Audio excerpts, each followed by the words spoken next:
దేశ రాజధాని ఢిల్లీలో భారతీయ జనతా పార్టీ దాదాపు 27 ఏళ్ల ప్రభుత్వాన్ని ఏర్పాటు చేయబోతోంది. ఇక ఈ నెల 8న అసెంబ్లీ ఎన్నికల ఫలితాలు వెలువడినప్పటికీ సీఎం అభ్యర్థి ఎవరు అనేది మాత్రం నేటికి క్లారిటీ రాలేదు. ఈ సస్పెన్స్ కు ఇంకొన్ని గంటల్లో తెరపడనుంది. సీఎం అభ్యర్థి ఎవరన్నది ఖరారు చేసేందుకు ప్రధాని మోదీ సారథ్యంలో బీజేపీ అధిష్టానం సమావేశమైంది. ఢిల్లీ సీఎం ఎంపికపైన పరిశీలకులను నియమించింది. సీఎం అభ్యర్థి ఎంపికపైన ఎమ్మెల్యేల అభిప్రాయాలను కూడా పరిశీలకులు సేకరించి ప్రధాని మోదీ అలాగే నడ్డాలకు నివేదిక అందిస్తారు. సీఎం ఎంపికపై మోదీ నడ్డాలు తుది నిర్ణయం తీసుకుంటారు. దీంతో మరికొన్ని గంటల్లోనే ఢిల్లీకి సీఎం కుర్చీపైన ఎవరు కూర్చుంటారో అనేది తెలియనుంది.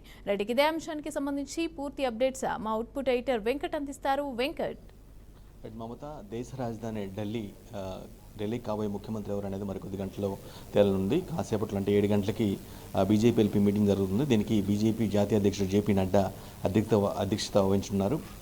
ఇందులో ఎవరు రేపు 11 గంటలకి స్టార్ట్ అవుతుంది. 12 గంటలకి ఎగ్జాక్ట్గా ప్రమాణ స్వీకారం చేసే అవకాశం కనిపిస్తుంది.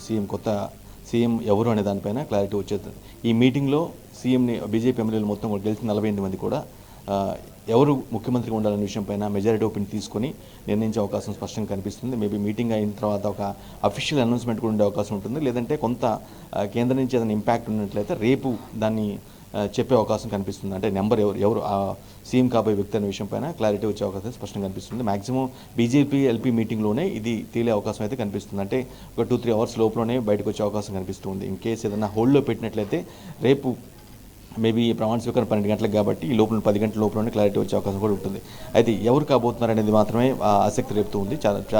ప్రధానంగా చాలా పేర్లు వినిపిస్తూ ఉన్నాయి. ఢిల్లీ కేజ్రీవాల్ ఓడించినటువంటి పర్వేజ్ సాహెబ్ సింగ్ వర్మతో పాటుగా రేఖా గుప్తా, విజేంద్ర గుప్తా, అదేవిధంగా పవన్ శర్మ, అజయ్ మహావీర్ వీళ్ళందరి పేర్లు కూడా వినిపిస్తున్నాయి బలంగా. ఫస్ట్ రేస్లో ముందున్నది మాత్రం ఖచ్చితంగా పర్వేజ్ సాహెబ్ సింగ్ వర్మ, అదేవిధంగా రేఖా గుప్తా వీళ్ళిద్దరి పేర్లు బలంగా వినిపిస్తున్నాయి.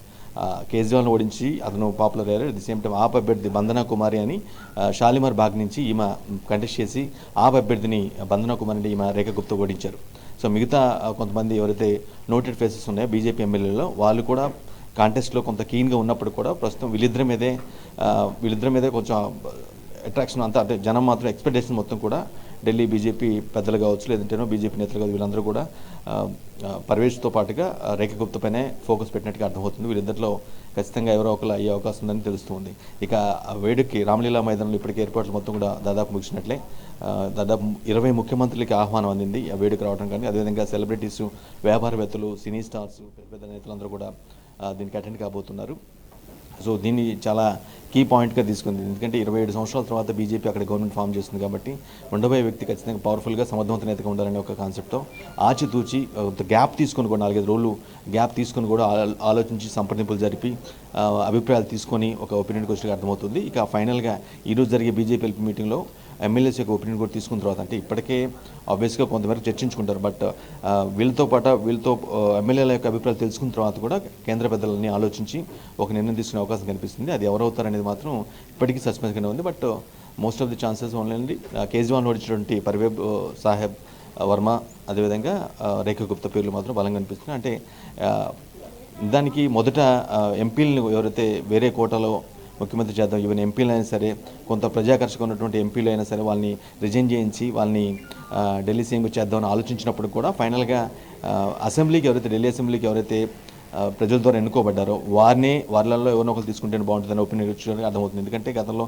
మనోజ్ తివారీ, అదేవిధంగా దివంగత నేత సుష్మా స్వరాజ్ కూతురు బన్సూరి స్వరాజ్ పేరు కూడా బలంగా వినిపించాయి. వాళ్ళిద్దరు ఎంపీలు అయినప్పుడు కూడా వాళ్ళిద్దరిని ఎవరినో ఒకరిని చేసేద్దాం, ఎందుకంటే బాగా నోటెడ్ ఫేసెస్ కాబట్టి కొంత జనాల్లో ఇది ఉంటుంది, ప్రజాకర్షణ ఉంటుందని చెప్పేసి అలా ఆలోచించారు. బట్ ఇప్పుడు లేటర్ అని కొంత మార్పులు జరిగినట్టుగా తెలుస్తుంది. కేవలం ఎవరైతే ప్రజల ద్వారా ఢిల్లీ అసెంబ్లీకి ఎన్నికైనటువంటి బీజేపీ ఎమ్మెల్యేలు ఎవరున్నారు 48 మందిలో, ఆ 48 మందిలో ఎవరినో తీసుకుందామని డిసైడ్ అయినట్టుగా అర్థమవుతుంది. మరి కొద్ది గంటల ఖచ్చితంగా క్లారిటీ వచ్చే అవకాశం అయితే కనిపిస్తుంది.